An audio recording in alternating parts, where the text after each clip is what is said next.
उत्तर महाराष्ट्रामधला उत्तर महाराष्ट्रातल्या 8 मतदारसंघांपैकी शेवटचा मतदारसंघ आहे धुळे।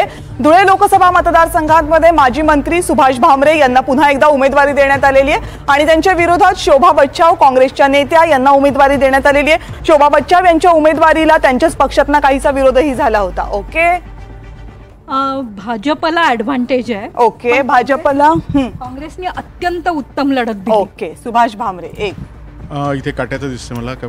पूर्वी मला अगदी आश्चर्य वाटत होतं की डॉक्टर बच्चाव इकडून तिकडे कशा 150 किलोमीटरहून तिकडे गेल्या, नंतर मालेगाव आणि इकडचं ते नाही माहिती, तेवढं मला माहिती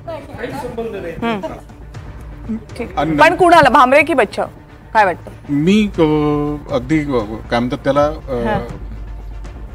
either way it can go, not clear. Okay, इथं मी अटीतटीची लढत आहे, पण शोभा बच्चावांसोबत जाईल। इथं जो वंचितचा उमेदवार होता त्याचा उमेदवारी रद्द झाली, त्याचा फायदा सुद्धा बच्चावांना होणार। ओके, म्हणजे एक एक। ओके, एक एक। शोभा बच्चाव, शोभा बच्चाव, शोभा बच्चाव 2, सुभाष भामरे 1। सुभाष भामरे, सुभाष भामरे 2, शोभा बच्चाव 2। शोभा बच्चाव निवडून येतील। निर्णायक मत पुन्हा एकदा अभिजितचं। शोभा बच्चाव यांच्यासाठी 3 आणि सुभाष भामरे यांच्यासाठी 2।